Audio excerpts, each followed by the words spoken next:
안녕하세요. 알쓸투전입니다. 이번 영상에서는 현재 매수 기회로 보이는 배당 성장주들 두 가지에 대하여 알아보도록 하겠습니다. 일단 첫 번째로 배당 성장주란 기업이 배당과 기업의 실적 성장을 이루어내는 주식이라고 생각을 하시면 되겠습니다. 기업의 경우는 이러한 형태의 곡선으로 성장을 하게 되는데, 만약에 충분히 성장을 한 성장 후기에 있는 기업들은 주주들에게 더 많은 투자 메리트를 제공을 하는 시스템이라고 보시면 되겠습니다. 대표적인 배당 성장주로는 나이키라고 볼 수가 있겠는데요. 나이키는 2006년도부터 2021년도까지 코로나 때하고 금융위기 쪽 제외를 하고서는 굉장히 꾸준하게 매출 성장이 일어나고 있습니다. 이에 따라 가지고 꾸준하게 배당도 늘려주고 있고 자사주 매입도 강하게 해주고 있음을 알 수가 있죠. 원래는 빠른 성장 시기에 있는 기업들은 벌어들인 돈의 거의 100%를 사업에다가 재투자를 해가지고 미래 성장에다가 투자를 하는 형태로 기업 경영을 하게 되는데, 배당 성장의 경우는 재투자를 그렇게 많이 하지 않아도 된다고 경영진이 판단을 하기 때문에 이제 주주들에게 돈을 돌려주는 형태로 운영이 되고 있죠. 그래서 배당 성장주를 살펴보니까 당연히 소비재가 생각이 났고, 소비재도 이번에 처음으로 리서치를 해보니까 크게 두 가지 트렌드가 있더라고요.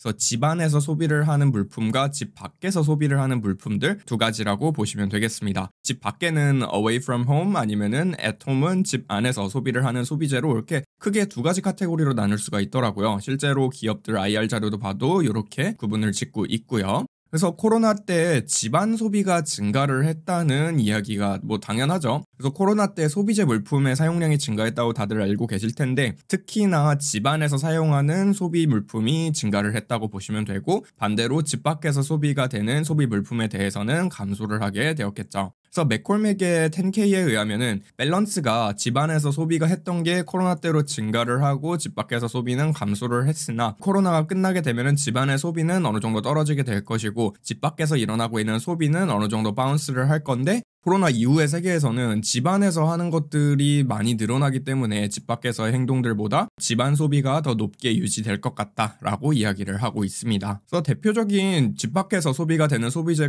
경우에는 스타벅스에 사용하는 서울우유 이런 것들이라고 볼 수 있겠죠. 집에서도 서울우유를 마시고 집 밖에서도 서울우유를 마시는데, 서울우유 측에서는 집밖 매출은 요거, 집안 매출은 저희가 집에서 마시는 거, 이런 식으로 알고 계시면 되겠습니다. 그다음에 더불어 제가 특히나 배당 성장주를 지금 타이밍에서 다루는 이유가, 글로벌 공급 사슬이 현재 꽤나 큰 문제가 발생을 하고 있죠. 근데 글로벌 공급 사슬의 제일 문제의 근원에 있는 거는 현재 저스트앤타임 JIT 공급 방식을 사용을 하고 있기 때문이에요. 근데 이게 어려워 보이는데, 그냥 간단하게 주문과 동시에 생산을 시작을 하는, 재고를 최소화하는 방식이라고 생각을 하시면 됩니다. 즉 트렌드 자체가 재고를 줄이는 형태로 가고 있거나, 아니면 공급업체한테 재고를 떠넘겨두는 형태로 기업이 운영이 되고 있었기 때문에, 코로나와 같이 뭔가가 운송이 어렵거나 아니면은 공장 라인을 멈춰야 되거나를 했을 때 버틸 만한 재고량이 굉장히 줄어들게 되는 것이죠. 따라서 예를 들어서 글로벌 공급사 저스틴타임 같은 경우는 이렇게 되는 거죠. 티파니와 같은 반지 브랜드가, 티파니가 세공을 하긴 하지만 어쨌든 세공을 하는 업체한테 세공을 해달라고 말을 하고, 그 다음에 요 세공을 하는 업체는 광산에다가 다이아몬드를 납품해라라고 이야기를 하죠.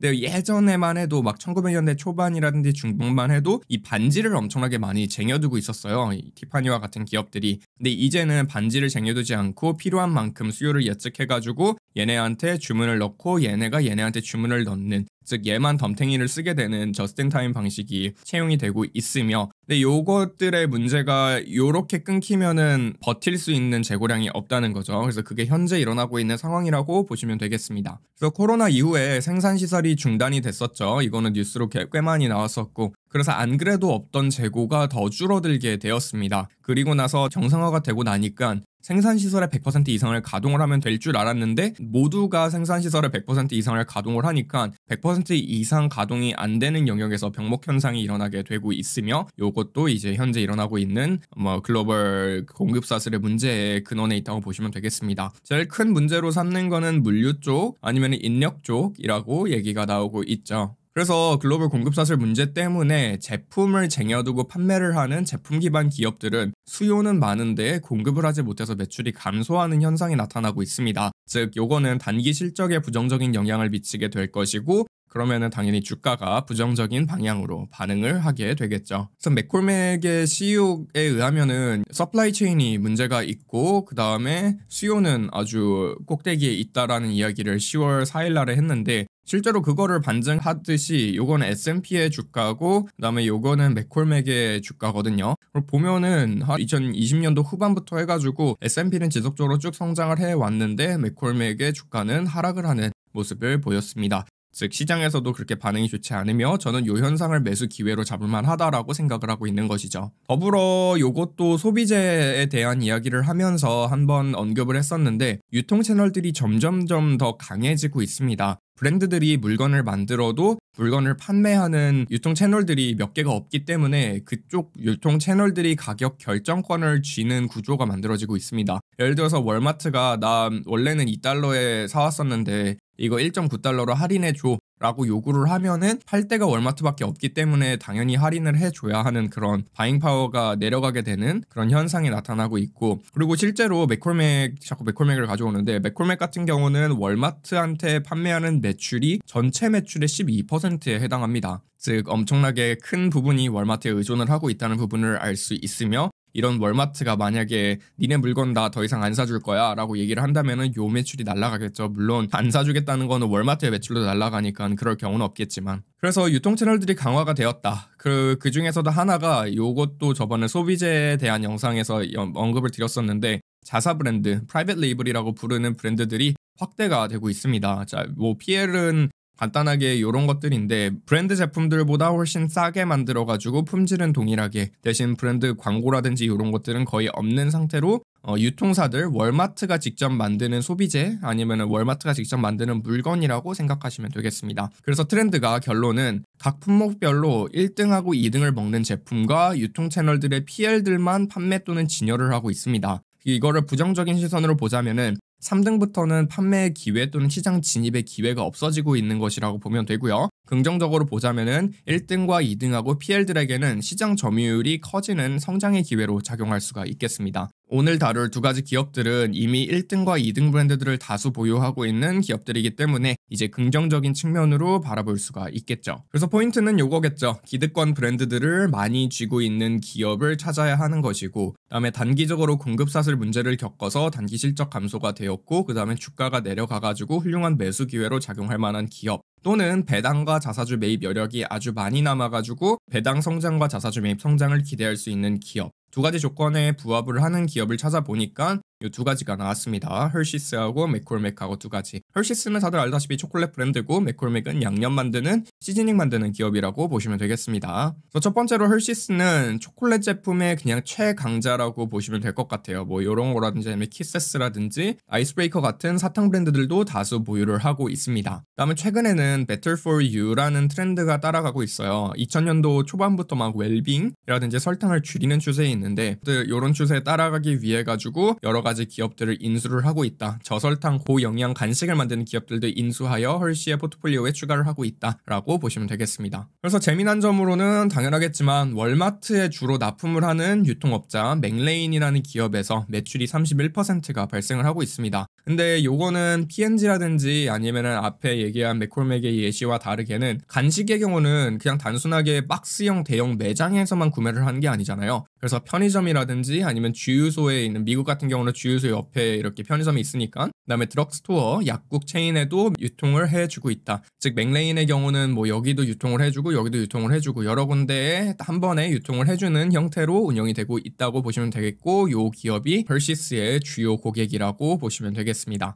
다음에 또한 서부 아프리카에서 코코아콩의 70%를 생산을 한대요. 요거는 이번에 리서치하면서 처음 알았는데, 그러면은 당연하겠지만 이쪽에서 지정학적 리스크가 분명히 존재할 거고, 서부 아프리카에서 무슨 문제가 생겼다 하면은 헐시가 초콜릿을 못 만드는 그러한 정말 최악의 상황도 나올 수가 있고, 이거 코코아콩의 경우는 많이 쟁여놨다고 합니다. 그래서 맥레인에 대해서 조금만 더 알아볼 건데요. 무려 80개의 물류센터를 미국 내에서만 운영을 하고 있다고 하고, 뭐 이런 트레일러들을 기반으로 여러 군데에다가 유통을 하는 기업이라고 보시면 되고, 그다음에 총 11만 곳에다가 배송을 하고 있대요. 그래서 앞에서 언급드린 그냥 단순하게 뭐 편의점이라든지 아니면 주유소라든지 아니면 드럭스토어 얘네들을 제외하고도 그냥 각종 매장들 아니면 식당들의 비품을 공급하는 역할을 맥레인이 하고 있다고 보시면 되겠고, 무려 5만 개 이상의 품목을 배송을 하고 있다고 유통을 하고 있다고 보시면 되겠습니다.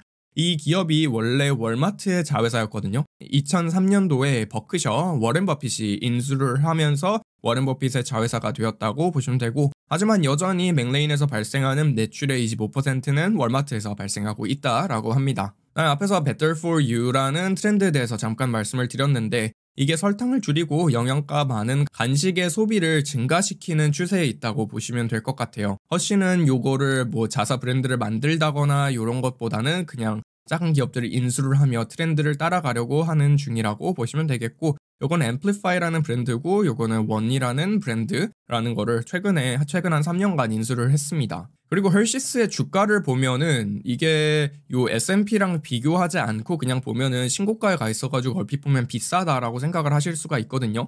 근데 S&P는 동일 기간 동안에 52% 증가했는데 요 헐시스의 경우는 한 16% 정도밖에 증가하지 않아가지고 현재 주가가 비싸다라고 보기에는 애매할 것 같아요. 만약에 공급사슬 문제라든지 여러 가지 기타 등등의 문제가 없었더라면은 최소 요렇게는 갈 수 있었는데, 공급사슬 때문에 뭔가 좀 기울어진 느낌이라고 저는 생각을 하고 있죠. 다음에 총 배당하고 자사주 매입을 얼마나 많이 해주고 있는지의 추세도 살펴봐야 되는데요. 일단 총 환원 액수 자체는 위에가 이제 배당이고 밑에가 자사주 매입이거든요. 그러면은 솔직히 저는 많은 분들이 배당 추이만 보고 배당은 보통 꾸준하게 늘려주는 트렌드가 있으니까, 근데 저는 자사주 매입하고 배당하고 합친 값으로 봐야 된다고 생각을 합니다. 그래서 보면은 한 8빌리언 달러 수준에서 뭐 왔다 갔다 하는 그런 느낌이라고 보시면 될 것 같고, 근데 그에 반면에 저는 순이익이 꾸준하게 증가하고 있다는 점에서 굉장히 긍정적으로 받아들이고 있습니다. 물론 요거가 뭐